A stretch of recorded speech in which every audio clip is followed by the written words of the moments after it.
ভারত বাংলাদেশের দিকে চোখ তুলে তাকাতে গিয়ে নিজেই নিরাপত্তাহীনতায় ভুগতেছে। এটা আসলে আমার কথা নয়, এটা ভারতের যিনি সেনা প্রধান আছেন তার নিজেরই কথা। তার ভাষ্যমতে তিনি যেটা বলেছিলেন, যে সরাসরি বলেছেন যে ভারত বহুমুখী নিরাপত্তাহীনতার চ্যালেঞ্জিং এর মধ্য দিয়ে রয়েছে। কারণ ভারতের নিরাপত্তা বাহিনী নিজেরাই নিরাপত্তাহীনতায় ভুগছে। এবং আহ, এইগুলো নিরাপত্তা নিশ্চিত করার ক্ষেত্রে এবং ভারতের নিরাপত্তাকে আরো জোরদার করার ক্ষেত্রে তিনি থিয়েটারাইজেশন নামক পরিকল্পনার কথা বলেছেন।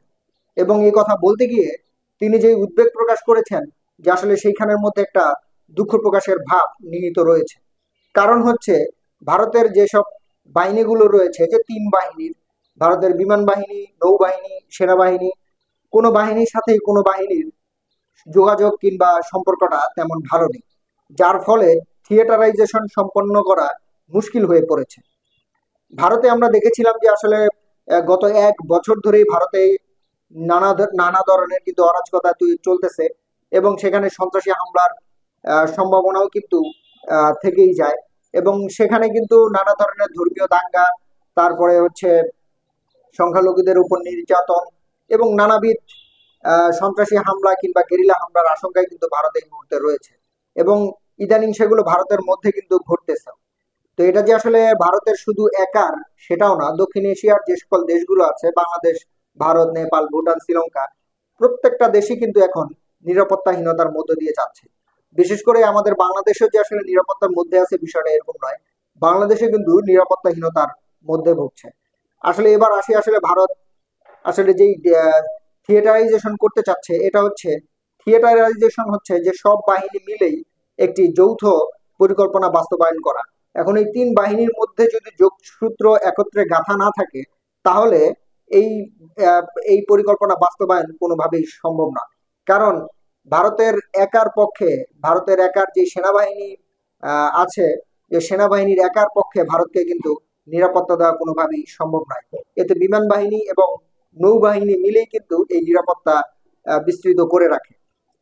তো যেটাই হোক, আসলে ভারত পুরোপুরি ভাবেই এখন নিরাপত্তাহীনতার মধ্যে দিয়ে যাচ্ছে। কারণ হচ্ছে, একদিকে যেরকম পাকিস্তানের সাথে ভারতের যে কাশ্মীর অঞ্চলটি আছে সেটা নিয়ে বিরোধ, আকসাই চীন নামক অঞ্চল নিয়ে ভারতের সাথে চীনের বিরোধ, এবং এর নানা বিধ ছাড়াও আরো ভারতের আশেপাশের দেশগুলোর সাথে কারোর সাথেই কোনো ধরনের মিল নেই, যার ফলে ভারত পুরোপুরি ভাবেই নিরাপত্তাহীনতার মধ্য দিয়ে যাচ্ছে।